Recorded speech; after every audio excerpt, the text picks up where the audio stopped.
ஒரு தகப்பன் என்பவன் மேன்மையானவன் 100 தடவை நீங்க பாட தேடுங்க, புத்தகத்தை சொல்லுங்க, எவ்வளவு வேணா சொற்பொழிவுல சொல்லி பாருங்க, தெரியாது. 45 வயசாகி அவன் 2 பிள்ளைக்கு தகப்பனாகி அவசர அவஸ்தைகளை எல்லாம் வாழ்க்கையில படும்போதுதான் எப்படி நம்ம அப்பா சமாளிச்சாருன்னு தெரியலையே அப்படின்ற அப்பாவை பற்றிய வியப்பு அவருக்குள்ள ஏற்பட தொடங்கும். தகப்பன்கிறது எவ்வளவு பெரியவன் அப்படின்னு. அந்த அவருடைய கவிதையை கேட்கிற போது என்னுடைய அந்த தந்தையினுடைய நினைவுகள் என் கண்கள் ஆறா பெருகியது. நான் எங்கேயோ டிராவல் பண்ண வேண்டிய கட்டாயம். ஏன்னா எனக்கு இன்னைக்கு தலைப்பு ரொம்ப வசதியான தலைப்பு. நான் என்ன பேசினாலும் தலைப்போட நியாயப்படுத்திடலாம். இப்பெல்லாம் தீர்ப்பே அப்படிதான், எதை வேணாலும் சொல்லிட்டு அதை நியாயப்படுத்திடலாம். யாரும் எதுக்கும் கவலைப்பட வேண்டிய அவசியமே கிடையாது. நான் சொல்றது, நான் வக்கீலாம இருந்தவன், பட்டிமண்டபத்தில் நீதிபதியாகவும் இருக்கிறவன், இன்னும் பல விஷயங்களை பார்த்தவன். இப்ப இருக்கிற எல்லா ஜட்ஜுமே எனக்கு ஜூனியர் தான். இப்ப இருக்கிற எவ்வளவு பெரிய ஜட்ஜா இருந்தாலுமே அவங்க எனக்கு லா காலேஜில் ஜூனியர் தான். அதனால எனக்கு எதை பத்தி கவலை கிடையாது. நான் ஒன்று சொல்லட்டுமா, நீங்க வாதங்களை எல்லாம் கேட்டு ஆராய்ச்சி பண்ணி முடிவுக்கு யாருமே இப்ப வர்றதில்லை. அவங்க முடிவை எடுத்துட்டு சப்போர்ட்டா 2 மேற்கோள் எடுத்துக்குவாங்களே ஒழிய ஆல்ரெடி டிசைடட் அவங்களுடைய நோக்கப்படி அவங்க டிசைட் பண்ணிடுறாங்க. இப்ப 2 சைடுக்கு மேற்கோள் கிடைக்காது. இப்ப ராமன் கெட்டவன் சொன்னா 10 பாட்டு இருக்குது, ராமன் நல்லவன் சொன்னா 10 பாட்டு இருக்குது. எதை வேணா நீங்க மேற்கோள் எடுக்கலாம். இந்த பக்கம் ஒரு 10 இருக்கு, குடின்னு சொன்னா அதுக்கு ஒரு 10 பாட்டு இருக்குது, குடிக்காதேன்னு சொன்னா 10 பாட்டு இருக்குது. நீங்க என்ன வேணாலும் நியாயப்படுத்திக்கலாம் இல்லையா? மேற்கோள பெரிய பஞ்சம் இன்னைக்கு. சோ டெசிஷன் எடுத்துட்டு அந்த டெசிஷனுக்கு தகுந்த மாதிரியான மேற்கோள் சொல்ற பழக்கம் இன்னைக்கு உருவாகி போச்சு. இவைகளை எல்லாம் படித்து சிந்தித்து அதன் மூலமா முடிவுக்கு வருகிற பொறுமை போயே போச்சு. இது மற்றவங்களை குறை சொல்றதோ இன்னைக்கு இருக்கிற உலகத்தை குறை சொல்றதோ நோக்கம் இல்லை. ஒரு வழக்கு ஒன்று நடக்கிற போது வழக்குகளை பத்தி பேசக்கூடாது அப்படிம்பாங்க. நான் இப்போ ஒரு வழக்கை பத்தி பேசல, ஆனா நாட்டில் நிலவுகிற வழக்கத்தை பத்தி பேசுறேன்.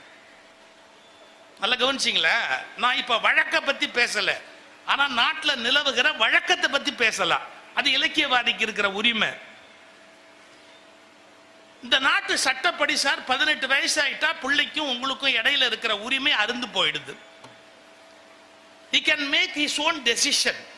யாரை கல்யாணம் பண்ணிக்கிறது அப்படிங்கறத பத்தி அவங்க முடிவெடுக்கலாம், யாரும் ஒண்ணு கேட்க முடியாது. இவரை நான் தேர்ந்தெடுக்கிறேன் அப்படின்னு சொல்ற உரிமை 18 வயசு ஆயிட்டா ஒரு பொண்ணுக்கு இருக்குது, சட்டப்படி இருக்கு. அதை யாரும் மறுத்தே சொல்ல முடியாது. நான் இப்ப சொல்ல போற செய்தி கொஞ்சம் கடுமையா இருக்கும். சட்டத்தில் இருப்பதாலேயே ஒன்று சரியாகி விடுமா? சட்டத்தில் இருப்பதாலேயே ஒன்று சரியாகி விடுமா? ஒரு வார்த்தை இன்னைக்கு சொல்லிட்டு போறேன், சட்டத்தை விட தர்மம் வலிமையானது. இப்போ இத்தனாம் தேதிக்கு முன்னாடி வரைக்கும் நீங்க குடிச்சா, இப்ப தமிழ்நாட்டில் மது விலக்கு இல்ல, மது குடிக்கிறதுக்கு அனுமதி இருக்கு, இப்ப அது குற்றம் இல்ல. திடீர்னு நாளைக்கு மது விலக்கு வந்துருச்சுன்னு வச்சுங்க, ஒரு கற்பனை தான். மது விலக்கு வந்துருச்சுன்னு வச்சுங்க, குடிச்சத்துக்கு உள்ள போட்டுருவாங்க. கரெக்டா? இன்னைய வரைக்கும் நீங்க குடிச்சா ஒண்ணு யாரும் ஒண்ணு அரெஸ்ட் பண்ண மாட்டாங்க, குடிச்சிட்டு டிரைவ் பண்ண அரெஸ்ட் பண்ணுவாங்க. ஆனா குடிச்சா யாரும் அரெஸ்ட் பண்ண மாட்டாங்க. நாளைக்கே மதுவிலக்கு இம்ப்ளிமெண்ட் பண்றதா சட்டம் வந்ததுக்கு அப்புறம் நீங்க குடிச்சா உடனே அரெஸ்ட் பண்ணலாம். நல்ல கவனிங்க, சட்டங்கள் மாறக்கூடியவை, தர்மங்கள் ஒருபோதும் மாறாதவை. என்னைக்கு இருந்தாலும் குடிச்சவனுக்கு புத்தி ஒழுங்கா இருக்காது அப்படிங்கிற அந்த அடிப்படை தர்மத்தை மாற்ற முடியுமா? 47 குடிக்கலாம், 46 குடிக்கூடாது, 22 குடிக்கலாம், 26 குடிக்கூடாது, இதெல்லாம் சரியா வருமா? குடிச்சவன் உளருவான், குடிச்சவன் குடிய கெடுப்பான். அதுல எந்த விதமான மாற்றமும் கிடையாது.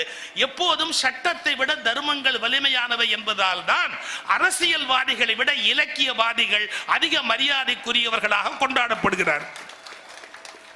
திருவள்ளுவர் எந்த ஊர்ல என்ன போஸ்ட்ல இருந்தாரு? திருவள்ளுவர் எந்த ஊர்ல என்ன போஸ்ட்ல இருந்தாரு? எங்க போனாலும் அவர் படம் மேல இருக்குது. நீங்க நீதிமன்றத்தில் போனா கூட திருவள்ளுவருடைய சிலை உண்டு, திருவள்ளுவருடைய படம் உண்டு பல இடங்கள்ல. எதுக்கு சொல்ல வர? அவர் என்ன ஏதாவது போஸ்ட்ல இருந்தாரா? சோ ஒரு அரசு பதவியில வந்துட்டு போகிற மனிதர்களை விட இலக்கியவாதிகள் என்றைக்கும் மேலானவர்கள். இந்த உணர்வை நாம புரிந்து கொண்டாதான் புத்தகங்களுடைய அருமை என்னன்னு நமக்கு தெரியும். அது சட்டங்களை வலியுறுத்தி சொல்வதற்காக புத்தகங்கள் வருவதில்லை, அவை அறங்களை தர்மங்களை இந்த உலகத்தில் வலியுறுத்தி சொல்வதற்கு இலக்கியங்கள் தோன்றுகின்றன. இப்போ ஒரு பையனோ பொண்ணோ 18 வயசு ஆயிடுச்சுன்னா அவங்களுக்கு ஏற்ற வாழ்க்கையை அவங்க அமைச்சுக்கலாம், எந்த தப்பும் கிடையாது. நான் ஒண்ணு காதல் அப்படிங்கிற கருத்துக்கு எதிரானவன் அல்ல. காதல் என்பது இயல்பானது, இயற்கையானது, நியாயமானது அப்படிங்கறத நான் ஒத்துக்கிறேன். ஆனா நான் பெண்கள் கல்லூரியில பேசும்போது என்ன சொல்வேன் தெரியுங்களா, நீங்க காதலிக்கிறத பத்தி எல்லாம் ஒன்றும் தப்பு இல்லம்மா, ஆனா கல்லூரியில படிக்கிற வரைக்கும் காதலிக்காதீங்க. ஏன்னா வெளியில போனா இதை விட பெட்டரா கிடைக்கும். சவுண்ட் குறைங்க, சவுண்ட் குறைங்க. அப்புறம் அனாவசியமா ஏமாந்துட்டோமேன்னு வருத்தப்பட வேண்டிய அவசியம் இல்லை. பசங்களுக்கும் சொல்லுவேன், இதை விட பிரமாதமான ஐட்டம் வெளியில கிடைக்க வாய்ப்பு இருக்குடா, வாழ்க்கையை வீணாக்கிறாதடா, அவசரப்படாது. கடைசியா எப்ப நீ காதலிக்கலான்னு கேட்டா வேணா ஒரு யோசனை சொல்றேன். ஏன்னா யோசனை சொல்றதுதான் எங்க வாழ்நாள் தொழிலே. என்ன நீ இப்படி சொல்லிட்டு போற பாருங்க, உன்னுடைய 6வது சம்பளம் வாங்குகிற போது காதலை பற்றி, திருமணத்தை பற்றி நீ முடிவெடுக்கலாம். ஒரு 6வது வருமானம்னு ஒண்ணு, 6 மாசமாவது நீ சம்பாரிச்சிருக்கணும். அப்பஞ்செலவுல நாம ஒரு துணி வாங்கும் போது, அப்பஞ்செலவுல பேண்ட் போட்டுக்கிட்டு இருக்கும் போது காதலிக்கிற மாதிரி அயோக்கியத்தனம் இந்த உலகத்துல வேற இருக்க முடியாது. அது சிலபஸ்ல வரல, அப்பனுடைய கடமையில வரல. நீ காதலிக்கிறதுக்கும் பெட்ரோல் போட்டு போறதுக்கு காசு கொடுக்கணும்னு அப்பனுக்கு எழுதி வைக்கல. உனக்கு காலேஜுக்கு வேணா நாங்க ஃபீஸ் கட்டுவோம், ஆனா நீ காதலிக்கிறதுக்கு சேர்த்து நாங்க காசு கொடுப்போமா? நாங்க ஏன் கொடுக்கணும்? நான் பொம்பளை பிள்ளைகள் சொல்லுவேன், எனக்கு 2 பொம்பளை பிள்ளைங்க, பெண் பிள்ளைங்க. இவங்க துணி கடைக்கு போனாங்கன்னு வச்சுங்களேன், பொதுவா நான் பர்ச்சேஸுக்கு, ஷாப்பிங்க்கு குழந்தைகளோட போக மாட்டேன், மனைவியோட போவே மாட்டேன். குழந்தைகளோடையாவது போலாம், எப்பாவது, வேற வழி இல்லை, ரொம்ப தொந்தரவு பண்ணா.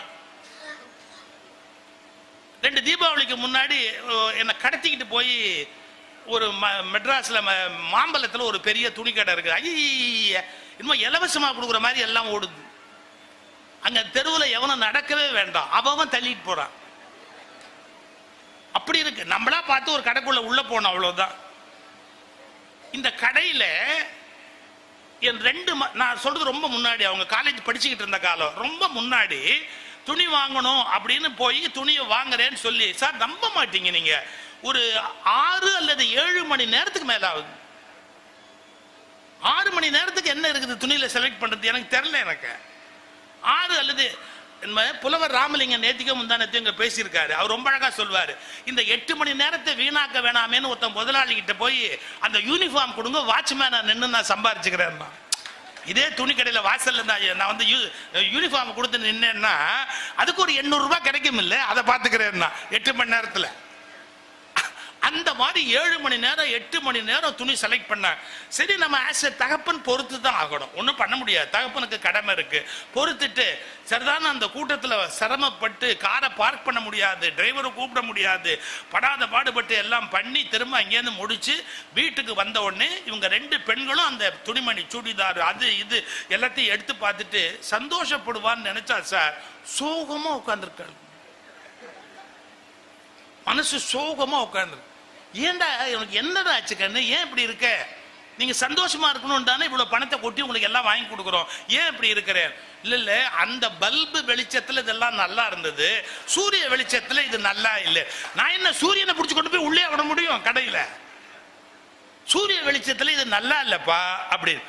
அப்ப நீங்க ஒவ்வொரு செட்டா எடுத்துட்டு போய் வெளியில காட்டி சூரிய வெளிச்சத்துல பார்த்துட்டு அப்புறமா வாங்க வேண்டியது தானே. இப்ப என்ன பண்ணணுங்கிற அப்படின்னு நான் சொன்னேன், இனிமே என்னால வர முடியாது அப்பாவால, இப்ப என்ன பண்ணணுங்கிற அப்படின்னு. அதெல்லாம் இல்ல, நீ உண்மையான அப்பாவா இருந்தா வா, உனக்கு நிஜமான பாசம்னு ஒண்ணு இருந்தா நீ வா. நான் சொன்னேன், வேணாம், எனக்கு என் பாசத்தை உனக்கு நிரூபிச்சு எனக்கு ஒன்றும் ஆக போறது இல்லை, என்னால வர முடியாது, நீங்க வேணா போங்க, டிரைவரை கூட்டிட்டு காருக்கு அங்க போங்க, வாங்குறதுனா வாங்குங்க, மாத்தி என்னமோ பண்ணுங்க அப்படின்னு. நான் இதை வெறும் இந்த நிகழ்ச்சியை நேரேட் பண்றதுக்காக நான் சொல்லல. ஆனா நான் ஒரு உண்மையை சொல்லட்டுமா? என்ன தெரியுமா? சூடிதார் பிடிக்கலன்னா மாத்திரலாம், புடவை பிடிக்கலன்னா மாத்திரலாம், புருஷன் பிடிக்கலன்னா மாத்த முடியுமா? 18 வயசுல லவ் பண்றாங்க, 17 வயசுல லவ் பண்றாங்க, புருஷன் பிடிக்கலன்னா புடவையை மாத்தின மாதிரி புருஷனை மாத்திர முடியுமா? சொசைட்டில ரொம்ப கஷ்டம். இந்த நாட்டில் ஒரு கல்யாணம் பண்ணி முடிக்கிறதே பெரிய கஷ்டம். ஆனா யாரோ ஒரு பொம்பளை 50 கல்யாணம் பண்ணாலாம் சார். அடிப்பாவி. இது வரைக்கும் நான் அந்த மாதிரி ஒரு ஆச்சரியத்தை கேட்டதில்லை. ஆம்பளைங்க தான் இந்த அழகத்தனம் பண்ணுவான். யாரோ ஒரு பொம்பளை 50 பேரை ஏமாத்தி இருக்கிறார். அவ இருக்கட்டும், அது ஒரு பக்கம் அப்படியே இருக்கட்டும். புடவை பிடிக்கலன்னா மாத்தலாம், கணவன் பிடிக்காட்டி எப்படி மாத்துறது? ஒரு 18 வயசு 17 வயசுல நீங்க டிசைட் பண்ற டெசிஷன் பக்காவா சரியா இருக்கும்னு யார் சொல்ல முடியும்? நான் மீண்டும் சொல்றேன், காதலிப்பதுக்கு நான் விரோதி அல்ல. என் மகள் திருமணம் காதல் திருமணம். நான் ஒண்ணு கற்பனையில சொல்லல. அவங்க முடிவு எடுத்ததுக்கு அப்புறம் அந்த வயது வரணும், மெச்சூரிட்டி வரணும். நான் என்ன பண்ணேன், பிரைவேட் டிடெக்டிவ் ஏஜென்சி கிட்ட என் மாப்பிள்ளை பத்தி விசாரிக்க சொன்னேன். விசாரிச்சுட்டு எல்லாம் கம்ப்ளீட் ரிப்போர்ட் எடுத்து ஃபைல கையில வச்சுக்கிட்டது. இதான் உன்னோட மாப்பிள்ளையோட சம்பளம், இதான் உன்னுடைய மாப்பிள்ளையோட எலிஜிபிலிட்டி, ஃபேமிலி, நல்லா யோசிச்சுக்கோ, அதுக்குள்ள நீ எப்படி வாழ்வ? அவ சொன்னா அதெல்லாம் ஏன் சௌரியம், நான் பர்சனல் லைஃப் பேசக்கூடாது. நான் அப்ப ஒன்று சொன்னேன், நீ இவ்வளவு கன்விக்ஷனோட இருக்கிறல்ல, நானே கல்யாணம் பண்ணி வைக்கிறேன். எதுக்கு சொல்ல வரேன்? ஒரு தெளிவு, ஒரு மெச்சூரிட்டி. இதை பற்றி எல்லா ப்ராப்ளத்தையும் நம்ம அனலைஸ் பண்ணிட்டு ஒரு முடிவுக்கு வரணும். பட் நான் சொல்ல வர இடத்த மட்டும் கவனிங்க. நம்ம நாட்டு நீதிமன்றங்கள் என்ன சொல்லுது? 18 வயசு ஆயிட்டா அவ யார கல்யாணம் பண்ணாலும் அப்பனோ ஆத்தாளோ கேட்க கூடாது, கேட்கறதுக்கு உரிமை இல்லைன்னு சட்டம் சொல்லுது. சட்டம் சொல்லுகிறது, ஆனால் தர்மம் அதை மறுக்கிறது என்பதை நீதிபதிகளுக்கு நான் சொல்லிக் கொள்ள விரும்புகிறேன். உங்களுக்கு யார் புத்தி சொல்றது? உங்களுக்கு யார் புத்தி சொல்றது? நான் சொல்றேன், சட்டம் சரியா இருக்கலாம். சட்டத்தை சட்டசபை தானே இயற்றுது. சட்டசபையில முடிவான எல்லாமே சரியான விஷயமா? ஒரு சட்டமன்றத்தில் ஒன்று பாஸ் ஆயிட்டா அது முழுக்க சரியான விஷயமா இருக்க முடியுமா? நான் கட்டாயப்படுத்தி ஜாதி அபிப்பிராய கல்யாணம் பண்ணுங்கன்னு சொல்ல வரல. அந்த செலக்ஷன் தேர்வு என்பதுல ஒரு நியாயம் இருக்க வேணாமா? கல்யாணம் பண்ணிட்டு போய் அப்புறம் அவன் அப்படியே நடுவில் விட்டுட்டு போனா மறுபடியும் அப்பனும் ஆத்தாளும் தானே காப்பாற்ற வேண்டியிருக்கு. ஹைகோர்ட் ஜட்ஜும் சுப்ரீம் கோர்ட் ஜட்ஜும் பொண்ணை காப்பாற்றுவானா? யாராவது அவனு மறு கல்யாணம் பண்ணி வைக்க ஏற்பாடு பண்ணுவாங்களா?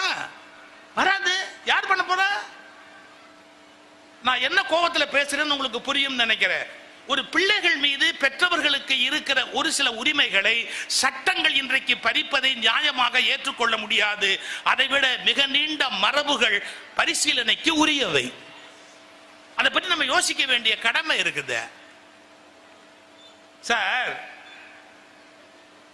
நீங்க 21 வயசு வரைக்கும் ஒரு பிள்ளைய வளர்க்குறான், 20, 23, 24 வயசு வரைக்கும் பசங்களை வளர்க்குறான். எம்டெக் படிக்கிறான், ஐஐடியில் படிக்கிறான், மெடிக்கல்ல படிக்கிறான். பையனுக்கு அப்பா உழுந்து உழுந்து செலவு பண்றான். பொண்ணு படிக்கிறா, கம்ப்யூட்டர் இன்ஜினியரிங் படிக்கிறா. என்னெல்லாமோ இருக்குது படிப்பு. இன்னைக்கு 500 கணக்கான படிப்பு இருக்குது. பொண்ணு படிச்சு முடிக்கிறா. எல்லாம் இந்த அப்பனும் ஆத்தாலும் செலவு பண்றாங்க. இந்திய பெற்றோர்களை மாதிரி பைத்தியக்காரங்களை உலகத்துல பார்க்க முடியாது. தாலியை வித்து, நிலத்தை வித்து, அத்தை வித்து, வீட்டை வித்து, எல்லாத்தையும் வித்து இந்த பிள்ளைகளை டிகிரி ஹோல்டர் ஆக்கி இந்த பிள்ளைகளுக்கு ஒரு கல்யாணம் பண்ணி பார்த்துட்டா போதும்னு சொல்லி பைத்தியம் பிடிச்ச மாதிரி பெத்தவங்க எல்லாத்தையும் செலவழிக்கிறோம், எல்லாத்தையும் கொடுக்க தயாரா இருக்கிறோம். என்னடானா இதுங்க கடைசியா மொட்டை அடிச்சுட்டு வந்து வீட்டுல நிக்குது. மொட்டை அடிச்சுட்டு வந்து வீட்டுல நிக்குது. என்னன்னா அந்த சாமியார் பின்னாடி போயிட்டு அப்படிங்குதுங்க. ஏ சனியனுங்களா, சாமியார் பின்னாடி போறதுக்கா உனக்கு 25 லட்சம் உன்னை பெத்தவன் செலவு பண்ணா? ஒரு சாமியார் பின்னாடி மொட்டை அடிச்சுட்டு போறதுக்கா உனக்கு 10 லட்சம் 20 லட்சம் செலவு பண்ணி உன்னை படிக்க வச்சா? நான் கேட்கிறேன், அந்த சாமியார் உனக்கு என்ன செலவு பண்ணா? அந்த சாமியார் உன்னை என்ன செலவு பண்ணா? நீ படிக்கிற வரைக்கும் சோறு போட்டானா? நீ படிக்கிற வரைக்கும் உனக்கு பாடம் சொல்லி கொடுத்தானா? நீ படிக்கிற வரைக்கும் உன்னை பாதுகாத்தானா?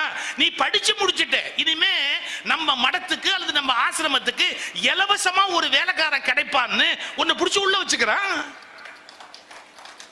இலவசமா ஒரு வேலைக்காரன் கிடைக்கிறான்னு பிடிச்சி உள்ள வச்சுக்கிறான். ஏன்? நீ படிக்காத ஆளா இருந்தா, பயன்படாத ஆளா இருந்தா எந்த சாமியார் உன்னை வச்சுக்க தயாரா இருக்கிறா? நான் சில விஷயங்கள் ரொம்ப மன வருத்தப்பட்டு சொல்றேன். ஒரு பிள்ளைகளை உருவாக்குகிற போது பெற்றோர்களுக்கு இருக்கிற அந்த உரிமை இருக்கு பாத்தீங்களா, அதை இன்றைக்கு சட்டங்கள் கழுத்தை நெரித்து கொன்று விட்டன. ஒரு எல்லைக்கு மேல அவங்களுக்கு உரிமை இல்லை. நான் ஒத்துக்கிறேன், ஒரு எல்லைக்கு மேல நம்ம பிள்ளை கிட்ட நமக்கு உரிமை இல்லை. சார் நம்ம வயசான காலத்துல பிள்ளை என்ன காப்பாற்றணும், எனக்கு சோறு போடணும், அதெல்லாம் நான் நம்பல. நாம ஒண்ணு கிக் பேக்குக்காக பின்னால நம்ம அவங்க காப்பாற்றுவாங்க அப்படிங்கிறதுக்காக படிக்க வைக்கல, அவங்களுக்கு நல்லது பண்ணல. ஆனா நான் சொல்றேன், இப்ப ஒரு சட்டம் இயற்றணும். நீங்க என்ன இது மாதிரி நன்கு படிக்க வைத்த பிள்ளைகளை எந்தெந்த ஆசிரமங்களில் சாமியார்களாக சேர்க்கிறார்களோ அந்த சாமியார்கள் குறைந்தபட்சம் 25 லட்சத்தை பெற்றோர்களுக்கு தர வேண்டும் என்று ஒரு சட்டத்தை கொண்டு வாருங்கள். ஏன் இவ்வளவு காலம் கஷ்டப்பட்டு உருவாக்குறது இந்த அப்பாவும் அம்மாவும், நீ அப்படியே லட்டு மாதிரி கொண்டு போய் அங்க எருமாடு மேய்க்க விடுவியா? அங்க பூ எடுத்து போட்டா, அங்க சொம்ப தூக்கிட்டு போனா, அங்க போய் பெருசா அப்படியே அந்த தரையை முழுகுனா, நீ வீட்லயே பெருக்க மாட்டேங்கிற, கொண்டு போய் அங்க உட்காந்து வச்சுக்கிட்டு பெரிய பணியா அதுக்கு பேரு? I am very sorry. சமூகத்தில் சில தவறான முன்னுதாரணங்கள் வழங்கப்பட்டு கொண்டிருக்கின்றன. பெற்றோர்களை விட அதிக உரிமை அவர்களுக்கு வழங்குவது தவறு. வழங்கினால் பெற்றோர்களுக்கு தர வேண்டிய காம்பன்சேஷனை அந்த துறவிகள் கொடுக்க வேண்டும் என்பதை சட்டமாக ஆக்க வேண்டும். 25 வருஷம் நாங்க வளர்த்து கொடுப்போம், நீ லட்டு மாதிரி எடுத்துன்னு கொடுவ? நியாயம் இல்லை. இது சட்டப்படி சரியா இருக்கலாம். நான் தான் சொல்லிட்டேனே, சட்டம் மாறுதலுக்கு உட்பட்டது. அது தர்மத்தை பற்றி, தர்மத்துக்கு விரோதமானது. யோசிங்க. இது எதுக்கு சொல்ல வரேன்? அவரு கதை சொன்னாரு, அது இலக்கியங்கள்ல இருந்து உங்களுக்கு நீதிகளை சொல்லுகிற முறை. அதுக்கு இன்னொரு பகுதி இருக்கு. என்ன? சிந்திக்க வைக்கிற கட்டுரைகள். நீங்க கதை படிங்க, வார பத்திரிகையில வர கதை படிங்க, சிற்றிலக்கியங்கள்ல வர கதை படிங்க, வெளியில பாப்புலர் ஆகாத பத்திரிகைகள்ல வருகிற சிறு சஞ்சிகைகள், அதுல வர கட்டுரை கதைகள் ரொம்ப நல்லா இருக்கும், அவைகளையும் படிங்க. ஆனா அதோட கதை படிக்கிறதோடு நிறுத்தாதீங்க, நல்ல கட்டுரைகளை படிங்க. கதை படிப்பதால் உங்களுக்கு மகிழ்ச்சி உண்டாகும், கட்டுரைகளை படிப்பதால் தான் உங்களுக்கு அறிவு உண்டாகும். கதை படிப்பதால் உங்களுக்கு மகிழ்ச்சி உண்டாகும், ஆனால் கட்டுரைகளை படிப்பதால் தான் உங்களுக்கு அறிவு உண்டாகும். கட்டுரை புத்தகங்களை தேர்ந்தெடுத்து நாம படிப்பதற்கு பழக வேண்டும். இன்னைக்கு சமூகத்தில் இருக்கிற சிக்கல்கள் கொஞ்சமா நஞ்சமா? ஏன் மனிதனுக்கு சிந்திக்க தெரியல. யார் எது சொன்னாலும் அதை நாம அப்படியே நம்புறதுன்னு சொன்னா இது எங்க போய் முடியும்? சார், இந்த வேடிக்கையா சொல்லுவோம், ஒரு எக்ஸிபிஷன்ல 2 மண்டை ஓடு வச்சிருந்தா, இது என்ன மண்டை ஓடு, இது என்ன மண்டை ஓடு? சத்ரபதி சிவாஜியோட மண்டை ஓடுன்னா. அது எப்படி 2 இருக்குன்னா, இது சின்ன பிள்ளையா இருக்கும்போது எடுத்தது, அது பெரிய ஆளானதுக்கு அப்புறம் எடுத்ததுன்னா. போட்டோ சொல்லலாம், சின்ன ஆளா இருக்கும்போது எடுத்தது, பெரிய ஆளா இருக்கும் போது. மண்டை ஓடு எப்படிதான் 2 எடுக்க முடியும்? கேட்கணுமா இல்லையா? யார் என்ன சொன்னாலும் நம்பிடுறத? இன்னைக்கு மத குருமார்கள், எல்லா மதங்களையும் சேர்த்து தான் சொல்றேன். நான் என்னமோ ஒரு மதத்தை குறி வச்சு பேசுறேன்னு யாரும் நினைக்க வேணாம். இன்னைக்கு எல்லா மதத்திலையும் இருக்கிற மத குருமார்கள் மக்களை சின்ன வயசுலயே பிரெயின் வாஷ் பண்ணணும், 5 வயசுல பிடிக்கணும், 6 வயசுல பிடிக்கணும், பிரெயின் வாஷ் பண்ணணும் அப்படிங்கிற நோக்கத்திலேயே போய் இவர்களை சிந்திக்கிற அறிவற்றவர்களாக ஆக்கி கொண்டிருக்கிறார். இது நாட்டுக்கு நல்லது இல்லை சார். 5 வயசுல என்ன உண்டாகும்? வெறும் மனசுதான் உண்டாகும், அறிவு உண்டாகாது. 5 வயசுல என்ன உண்டாகும்? நம்பிக்கைகள் உண்டாகும். ஆனா அதை ஆராயக்கூடிய ஒரு பகுதி நமக்கு உண்டாகாது. படித்தல், கேட்டல், படித்து கேட்டதை பிறகு சரியா சரியில்லையா என்று சிந்தித்தல்னு ஒரு பகுதி இருக்குது. அந்த சிந்தித்தல்ங்கிற பகுதிக்கு நம்ம உள்ள வரலையே. ஒரு 4 வயசுல படிச்சது, 8 வயசுல படிச்சது அப்படியே நம்பிக்கிட்டு இருந்தா, அதனால நீங்க படிக்கிறது அப்படியே நம்பணும்ன்ற அவசியம் இல்லை. படிங்க, விதவிதமான புத்தகத்தை எடுத்து படிங்க, மாறுதலான கருத்து உள்ள புத்தகத்தை எடுத்து படிங்க. ஆனா ஒரு புத்தகத்துல அச்சாயி வந்திருக்குதுங்கிறதுக்காகவே அது உண்மையா இருக்கணும்னு நம்பாதீங்க. யார் எது சொல்லிட்டாலும் அது உண்மையா இருக்கணும்னு தயவு செய்து நம்பாதீங்க. அதை பற்றி ஆராய்ச்சி பண்ணுவதற்கு உரிய ஒரு எண்ணத்தை வளர்த்துக் கொள்ளுங்கள். சார், இப்ப நான் முதல்ல ஒரு கருத்து சொன்னேன். நான் கருத்து சொன்ன உடனே இவர் என்னமோ ரொம்ப பொங்கிட்டாரு, திடீர்னு ஏதோ ஒரு சமூக பிரச்சனையை எடுத்துக்கிட்டு பேசினாருன்னு. இது இன்னைய பிரச்சனை இல்லை சார். ஒரு ஒரு ஒரு 1000 வருஷத்துக்கு முன்னாடி, அதுக்கும் முன்னாடி நம்ம பெரியவங்க யோசிச்சு இதுக்கு ஒரு விடை சொல்லியிருக்காங்க. நாம அதை படிக்கல. இப்ப பண்டரிபுரம்னு ஒரு ஊர் இருக்குது இல்ல, வடக்க பண்டரிபுரத்துல பாண்டுரங்கர்னு ஒரு கோயில் இருக்கு. நான் ரிலிஜன்ல இருந்தே மேற்கோள் காட்டுறேன். பாண்டுரங்கர்னு ஒரு கோயில் இருக்குது. அந்த பாண்டுரங்கர்ங்கிறவர் இடுப்புல இப்படி கை வச்சு நிக்கிற மாதிரி ஒரு அழகான சிலை இருக்கும். அவர் அங்க ஏண்டா நிக்கிறாருன்னு ஒரு கதை இருக்குது. இந்த பாண்டுரங்கர் என்ன பண்ணாரா, மேலேருந்து பூமிக்கு வந்தாரா யாரை பார்க்கறதுக்கு? புண்டரீகன் அப்படிங்கிற ஒருவனை பார்க்கறதுக்கு. புண்டரீகன்னா தாமரை போன்ற கண்களை உடையவன் அர்த்தம். புண்டரீகன் இவனை பார்க்கறதுக்கு வந்தாரா. அவன் அப்படி என்ன உலகத்துல பெருசா பண்ணிட்டான்? வேற ஒன்றும் கிடையாது. அவங்க அப்பா அம்மாவை வீட்டில் வச்சு பாதங்களை பிடிச்சு விட்டு அவங்க குளிப்பாட்டி அவங்களுக்கு உணவு கொடுத்து அவங்கள பாதுகாக்கிறான். சார், நான் ஒரு கேள்வி கேட்கிறேன். முதுமைன்னு ஒன்று வந்ததுக்கு அப்புறம் இன்னொருவர் துணை இல்லாம வாழ முடியுமா? முதுமைன்னு ஒரு நிலை வந்ததுக்கு அப்புறம் இன்னொருவர் துணை இல்லாம வாழ முடியுமா? அப்ப குழந்தைகளுடைய அன்பும் அரவணைப்பும் இல்லைன்னா முதியவங்க நிலைமை என்ன ஆகும்? அவங்களுடைய உடல் நலம், அவங்களுடைய தேவை, அவங்களோட 2 பேர் பேச்சு துணை. இப்ப நீங்க டாடா படம் பார்த்தீங்கன்னா, படம்னா நான் சொல்றது யூடியூப்ல, டாட்டாவுடைய வயசு என்ன? ஒரு 25-26 வயசு பையன் கூடவே இருக்கிறான், எப்பவுமே அவருக்கு பணிவிடை பண்ணிக்கிட்டு இருக்கிறான். நாமளும் டாட்டாவா பிர்லாவா இருந்தா அப்படி எவனோ ஒருத்தர் சம்பளம் கொடுத்து வச்சுக்கலாம். நாம என்ன டாட்டாவா? நம்ம டாட்டா, அவ்வளவுதான். டாட்டா எல்லாம் இல்ல, டாட்டா அதோட முடிஞ்சு போச்சு. நமக்கு யாரு அப்படி 25 வயசுல சம்பளம் வாங்காம வந்து அந்த மாதிரி அன்பு காட்டுறதுக்கு யார் இருப்பா? நடக்கிறதுக்கு தள்ளாடுது, புடிச்சுக்கிறதுக்கு ஒரு ஆள் வேண்டாமா? வயசான காலத்துல அந்த புண்டரீகன் என்ன பண்றான், அப்பா அம்மாவுக்கு கால் பிடிச்சு விடுறான். இருக்கட்டு, இந்த சேவையை பார்க்கறதுக்கு பெருமாள் வந்தாராம், மேல இருந்து கீழே இறங்கி வந்தாராம். வந்துட்டு, புண்டரீகா, உன்னுடைய அந்த பெற்றோர் மீது நீ வைத்திருக்கிற மரியாதையை பார்த்து நான் அப்படியே பிரமிச்சு போயிட்டேன். வா வா, வெளியில வா, நான் வந்திருக்கிறேன், வா அப்படின்னு. Beautiful argument sir. எழுதுறான், இந்த பாரு, நீ ரொம்ப பெரிய ஆளு, நீ என்ன தேடி வந்ததுக்கு என்ன காரணம்? நான் எங்க அப்பாவுக்கும் அம்மாவுக்கும் பண்ற பணிவிடை தானே காரணம்.